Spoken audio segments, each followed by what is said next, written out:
れは良くないよと、このアルバムは、ライブの方がずっといいよ、あの良さを出せてないよって言ったらしいの、ピート・タウンゼントは。おそらく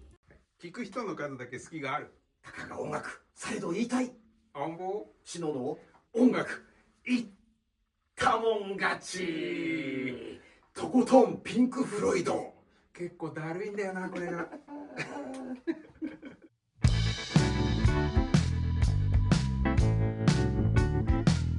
ピンク・フロイドに関してはですね、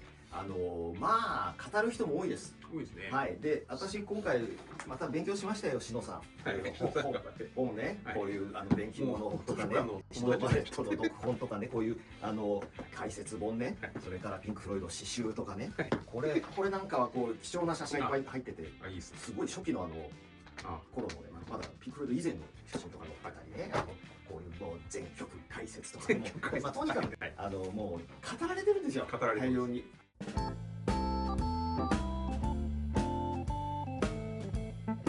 ピンク・フロイドっていうバンドはそもそもが学生仲間バンド、仲良しバンドって言うな、クラスメートっていうかね、同窓生、まあよくある大学でバンド組んでそれが有名になっちゃったっていうやつで、その結果ということもあるんですけど、メンバーチェンジが極端に少ない。少ないですね。はい。で、例えばキング・クリムゾンのようにアルバムごとにメンバー違うとか、まあイエスのように後期になると誰やら分からんみたいないう状況なくてですね、5人しか所属してないんですよ。はい。だから音楽的にはかなり変化をしてるんですけども、それはメンバー一定の中での変化なので、変化に理由があるんですよ。こういうことでこうなっていきましたよねっていうのが分かりやすい。新しい人が入ってきてガラッと変わったっていうことがないバンドなんですよね。でもう一つの大きな特徴がですね、ピンク・フロイドはそんなに上手い人がいない。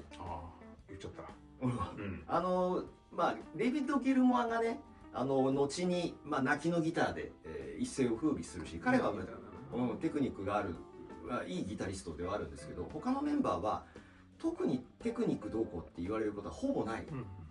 メンバーなんですよ。でプログレといえばバカテクとかね、あるじゃないですか。あるいはその変拍子だとか転調だとか、すごいことやるよねっていう感じ、テクニカルな、それないんですよ、ピンク・フロイド。ゼロじゃないですよ。ゼロじゃないけど、そもそもそういう曲作りしてないです。テクニ性はやんないってことですね。曲芸師じゃないよっていう。ね、曲芸はないですね。だからってね、下手って言っちゃうとちょっとかわいそうなんで、いい感じで曲を仕上げてるっていうのが、独自の方法論と味わいで曲ができてるんで、テクで見せるバンドでは全くないっていうことなんですよね。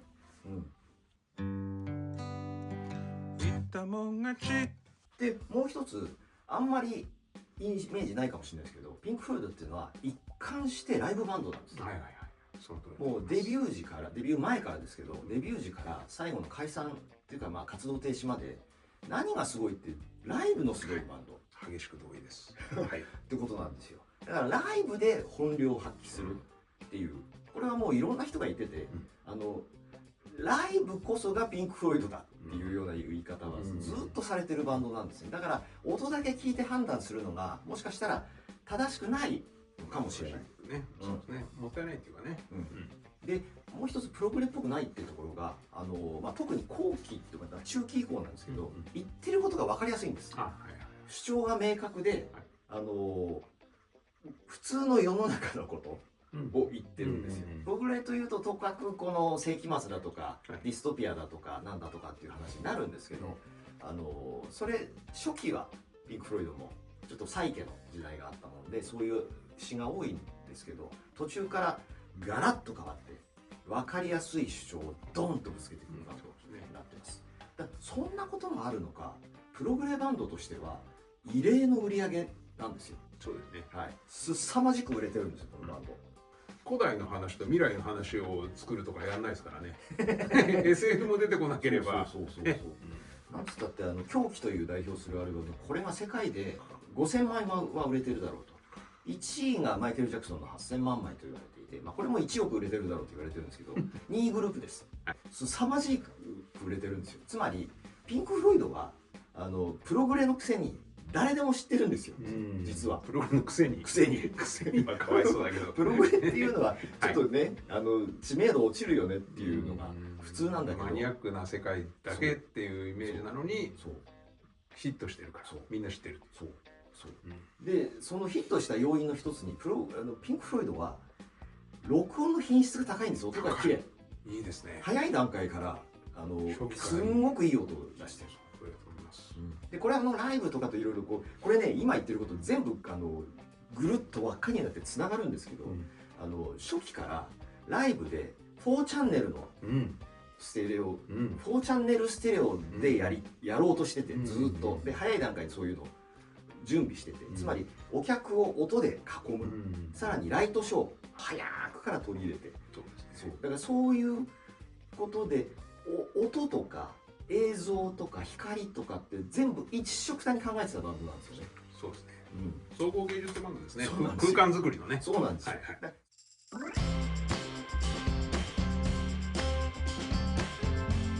初期はこのシド・バレット、ロジャー・ウォータース、ニック・メイソン、リチャード・ライトというこの4人でのデビューになるわけですけど、この人たちが専門学校、日本でいうとこの専門学校になるんですかね、大学っていうような言われ方もするんですけど、ロンドンのリージェントストリート建築工芸学校、ここで、にいた、ウォーターズ君とメイソン君と、ライト君、これ建築を学んでた。最初はウォーターズ君、ベースのウォーターズ君とドラムのメイソン君が出会うんですけど、ニック・メイソン君っていうのはこれ裕福な家庭の出でしてね、趣味が車、でいい車で学校通ってた。でそれを見たウォーターズが「おめえいい車乗ってんじゃねえかよちょっとその車俺に貸せよ」って完全にジャイアンもう鉄頭鉄尾彼はジャイアンなんだけど、で全然初対面なのよ。でメイソン君驚いて「いやちょっとあれエンジンかかりにくくてさ」みたいなことで「じゃあ俺が押しがけしてやるからよ」いやそういうことじゃないんだよねみたいな会話から知り合って。この頃はもう、ビートルズとかがどんどん出てきた、バンドブームで大学生はバンド組むのが普通みたいなこともあり、でニック・メイソン君はもともとバイオリンとか習ったんだけど才能ないやってんで、ドラムを叩いてた。でもこれも趣味で叩いてた。で、ロジャー・ウォーターズ君は野心のある人で、ちょっとギターでもと思ったんだけど、2週間2日間習ってダメだと思ってそれでもなんとかギター弾いてたらしいんですよ。で唯一リック・ライト君は音楽教育をちゃんと受けてる人で、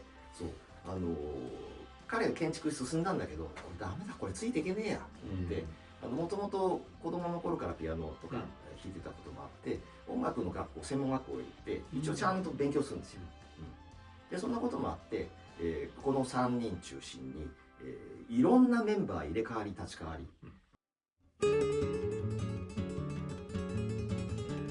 でウォーターズ君のお母さんが小学校の先生で、でその先生に習ってた一人が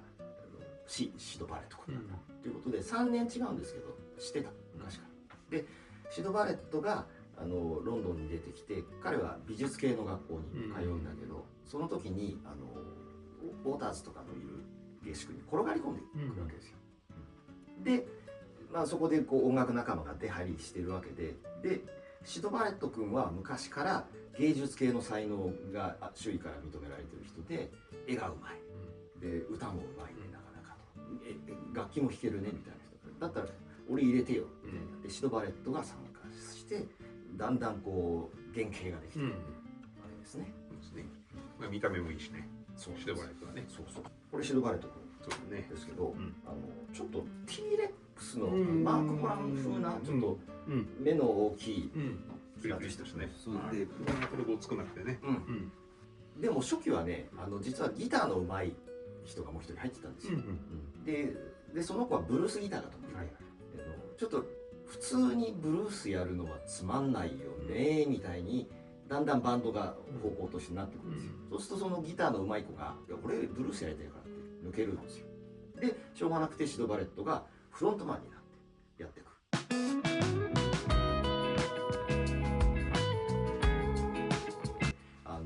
裕 L4 クラブっていうアンダーグラウンドの、まあライブハウスっていうか、一説にというか見方によると LSD を推理に、そういうことをやりたい人たちの集まるアングラの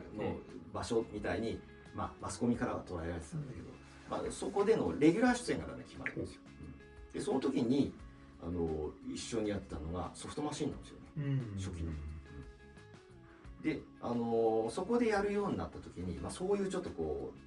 うお酒も含めてトリップするような場所だったんで、音楽的にもそういうトリップする方向トリップする方向っていうか、なんかこう視覚的にすごいっていうのをもう総合空間芸術みたいにやるところは少なくて、だから若者たちっていうかファンが行った時に「いやすごいんだよ」ってとにかく行ったらもうグラングランに決まっちゃうよみたいなのがあるともう評判呼んじゃってっていうね、そういうバンドなんだよね。まさにね、評判が評判を呼びだったらしいんですよ。時1965年66年ぐらいなんですね。ビートルズがノルウェージャンウッド、ノルウェーの森でシタールを入れたとか、あるいは他のバンドもね、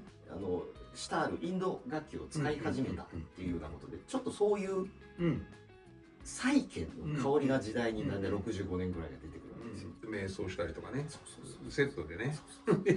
あれ聞いて瞑想するとすげえんだよみたいな、自分が宇宙に飛んでっちゃうんだよみたいな、そういうね、一回行ってみなみたいな、そういうね。海を渡ってアメリカでは66年にはバーズが霧の8マイルっていう、これがね初期のピンク・フロイドよく似てるって似てて、延々とテクテクテクテクテクテクテクテクとかっていうやつをずっとやってるっていうライブだとねっていう曲なんですよ。結果的に似たようなトリップ系の音楽、瞑想系音楽をやるようになります。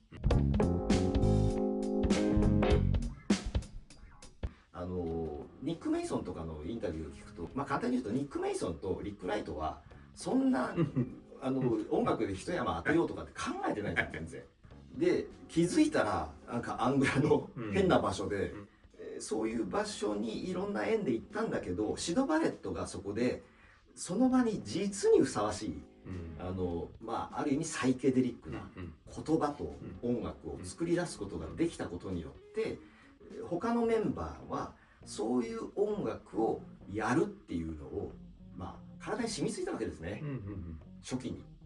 20歳そこそこぐらい。舞台照明含めたこう空間演出みたいのもシドのイメージなんですかね。これがね、ロジャー・ウォータースが後によくうちは建築家2人と音楽家2人だっていうように、建築学科の人だから、3人は少なくともインテリア含めたその内装的なもの、劇場設計とか空間とかね、音響設計とか、それはもともと知識もあるし、嫌いなわけではないんですよ。ライトを使うと面白いねみたいになり、でそうするとこう延々と同じコードでデュクデュクデュクデュクデュクデュクデュクデュクみたいのをやってても客たちは喜んでるよね、グニャグニャしてるとみたいなのがあり、だから曲をシド・バレット作る。でもそれはライブでやるともともと3分ぐらいの曲が20分とか30分になっちゃうっていうのをずーっとやってると。でそれでどんどん評判になっていって、レコード会社から声がかかるようになるわけですね。曲のアイデアはシド・バレットが提供する、このモチーフが来た、今日はこれでいこうぜって言ったら、こういう進行でちょっとじゃあ繰り返してやってみっかみたいなダーンって始まるけど、そこにこのライトを当ててさみたいないう人間はいたのかなみたいな。美術の専門家がいて、建築の専門家がいて、たまたまライトをやるのがうまいやつがいたんでやってもらって、だったらこうしようぜみたいなアイデアが出て、それでいろいろやっていくアイデアをみんながちょこちょこ出すうちにどんどんそれがエスカレート形になっていくんですよね。でどんどん変わっていったらしいですけどね、いろんな形のライトニングショーに。ザ・フーのいるところが興味を示して、じゃあいいバンドじゃないか、じゃあいくら出そう、いくら出しますねっていう話を持って EMI に行ってビートルズが当時いた EMI に行って、あっちはいくら出すって言ってますけど、この有望なサイケバンドをあそこで捉えちゃっていいんでですかって言って、そっかってちょっと儲かってたんで、じゃあこんだけ出そうかって、今のお金で5000万円ぐらいをポーンと出したらしいんですよね。で録音されたのが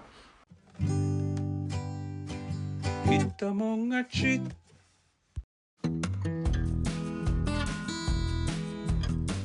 最初に出たのが、はい、ピンク・フロイド夜明けの口笛吹きというやつですね。The Piper at the Gates of Dawn っていうこれ中の童話から取られたタイトルのやつですけれども、これはもうほぼ全曲、シド・バレットです作詞、このアルバムがいまだにピンク・フロイドでベストだっていう、ね、お兄様方お姉様方もいらっしゃいますわね。そうですね。お兄様とお姉様ですね。シュシュより下はなかなかいないですね。これ1967年の8月に出てるんですけど、これをね録音してる時にこれアビーロードスタジオで録音したんです。で隣でビートルズがサージェント・ペッパーズ・ローリー・ハーツ・クラブ・バンドを録音してたという。いい録音だもんな。サイケのアルバムとしては非常に時代としては音がいいと思います。抜群の音ですよね。ボーカルの取り方とかやっぱり時代のね、ダントツでしょ。だからなんだっけ、ペットサウンズとかね、レベルの録音の技術が取り入れられてる感はありますよ。なんか僕聞いても、いや声のなんかリバーブとかすげえいいなとか思って、これやっぱ心地よいですよね、聞いてて。11曲中8曲がシド・バレット作詞作曲、2曲はメンバー全員、2曲はウォーターズの曲ということですね。だいたい歌詞はなんだろう、童話的、偶話的、あるいはなんかこう夢的な話ですね。まあいかにもこうトリップミュージック、あるいはこの当時はねスペースミュージックって呼ばれてたりとか、宇宙的っていうポワンとね、空間的というか宇宙的というかね、無双眼みたいなね、なんかね。でね、フーのピート・タウンゼントがファンだったのね。UFO クラブに出てるピンク・フロイドのファンで時々聴きに来てて、アルバム聴いてこれは良くないよと、このアルバムはライブの方がずっといいよと、良さを出せてないよって言ったらしいの、ピート・タウンゼントは。おそらくライブの方がずっと良かったんだよね。多分ね、といや思いますよ。確かにこれ各曲が4分3分3分2分4分というふうにね、一番長いのは星空のドライブっていうインターステラーオーバードライブっていうしばらく第表曲になるやつあるんですけど、これが9分41秒で、これがまあ一番当時の彼ららしいんだろうと思うけど、ライブではこれを20分30分延々とやるという。様式に当めちゃ割れたっていうかね、34分のものを全部10曲ぐらい合わせて一つのアルバムにしてねみたいな、そういう様式先にありきみたいなのにはめられちゃうと良さがちょっと半減したのかなっていう感じですよね。ピンク・フロイドは比較的その自由度の高い録音をさせてもらえたバンドなんだけど、やっぱり一応ね流儀としてプロデューサーがつくわけですよ。でプロデューサーとしては当時はシングルを出す。そうね、シングルヒットが欲しいもんね。ラジオでかかってくんないと広めないからね。これに先立ってシングルがアーノルド・レインっていうのが67年の3月、アルバムの半年ぐらい前に出ていて、これがイギリスで20位まで上がるスマッシュヒットになります。で、6月には See Emily Play っていうね、当時はエミリーがプレイガールっていう日本題が出てたんですけど、これが6位まで上がる。ちなみにこのアーノルド・レインっていうデビュー曲は下着泥棒の話だったために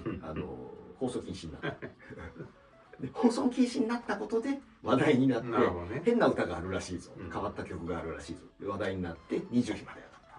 っていう。まあビートルズみたいにもうアルバムから何個もヒットが出ちゃうとシングルカットしてもみんな売れる、こういうのはどんだけすごいんだっていうのはありつつ、でビートルズはもうこの時期アルバムからのシングルカット出してないです。あ、そうなの。そうそう、サージェント・ペッパーズ1曲も出してないし、その前からシングルとアルバムは別っていうのが、そうそう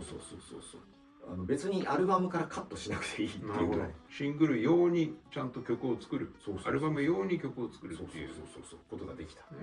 で、このバンドもこのドレーン・シー・ミリー・プレイはアルバムに入ってないんですよ。シングル用で作ってるんですよ。そんな形でデビューして、ヒットもしましたと。アルバムもイギリスで6位まで上がりました。デビューアルバムとしては優秀です。で、累計になるけどゴールドだからイギリスでいうと10万枚か、後にだよね、ぐらい売れるヒットになりましたと。で、そうするとトップ・オブ・ザ・ポップスとかテレビで出ました。日本だと夜のヒットスタジオみたいな。そうそうそうそうそうそう。そんとまた人気が出て。そうそう。シド・バレットがここで急速に体調を崩していきます。なるほどね。バンドのメンバーの中で、シド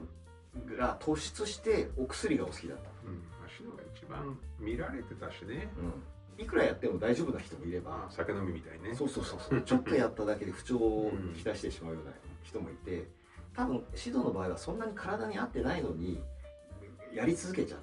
酒に弱いやつに限って飲んでになるんだよね。そういうもんなんでね。この時期もうね、うまく会話ができないような状態にだんだんなっていって、トップポップスとか出るとああいうの当時口パクなのね。だから弾いてるふりして口パクパクしてくれればいいですよって言われてるのに、ダラーンこうやってるとかね。インタビューどうですか、今度の新曲は作ってくれた。ポカーンとか、これちょっとやばいよねっていうね。まあそれでもテレビはもうどんどん流れていっちゃうからあんまり気にされないんだけど、ライブ一緒にやってる仲間はちょっと気が気じゃないわけですよ。俺最近シドさ、同じコードしか弾いてないよね。そうだよね。俺が毎回同じ返ししてたらね、最近のさんおかしいよねなるよね。何聞いてもいいんじゃないとかって言ってたらおかしい。何言ってんじゃねえかって言っちゃうよね。っていうかまあ認知症だなと思うけどね。そういう感じね。もう間に合わねえかなとかね、いろいろ。薬のせいなんだかなんだかわかんないけど、こうライブには遅刻してくる。で、ある時はこう演奏始まったと思ったら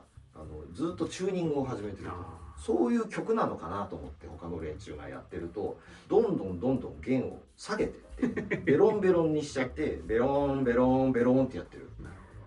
やべえよなこれっていう。で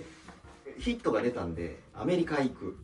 アメリカでツアーやるんだけど、まあ最初なかなか受けないんですよ。受けないこともあるんだけど、まあ向こうでテレビ出ても指導が全く一緒で、ステージでもちょっと使い物になるんだけど、だから予定もう半分ぐらいでさっさと帰っちゃったっていうような状態で、どうするよ指導、どうするよ、あれじゃあ一緒にライブできないよねっていう状態でも指導だよ、全部曲作ってんの、俺らだけじゃ作れねえじゃん。そうだよな、どうしようって、とりあえずさギタリスト入れようよって、で指導はビーチボーイズのブライアン・ウィルソンみたいに、ブライアン・ウィルソンも当時ちょっと精神病んじゃってて、作曲だけするとか、スタジオでプロデュースだけやるとか、ライブは僕らは別でやります、いいんです、自宅作曲家の作り手になってくる。そうこっちはね、そういうふうになってもらえばいいじゃん。そうということでギルモアさんを呼ぶんですよ。まあギルモアさんを呼ぶ経緯はいろいろあってですね、シド・バレットが元気なうちからまだもうちょっとちゃんとしてた時から呼んで、せっかくギルマを呼んでスタジオに呼んだんだけど、シド・バレットが「じゃあそこいて」って言っているだけだった何にもさせられなかった。俺なんでここ来たんだろう、バンド入るようなオーディションされるのかと思ったら何にもないよみたいな、ちょっとおかしいねっていうのがずっと続いてて、でギルマさん入って、まあ、一緒にやり始めるわけですよ。5人体制に一時期なるんですね。でシドの様子がどんどんおかしくなっていくと。で、まあ、ライブはどんどん続いていくと。でみんな当時はこうバンに乗って、バンドを移動してたわけですよね。で次の会場はあっちだ、である時バンを運転してて、次順番でいくとシドを呼びに行かなきゃいけない。誰かがシドを連れてった方がいいかなってみんなが「いいんじゃない?」って言って指導を乗せずにライブ会場に向かってしまった、ここがシド・バレット脱退、あるいは解雇の瞬間だったんです。そしてもう二度とっていうね、その後もシド・バレットはスケジュール表とか渡されてたからフラッと会場に来ることはあったんだ。会場来たからやるのかなと思うとずっと隅っこに座ってる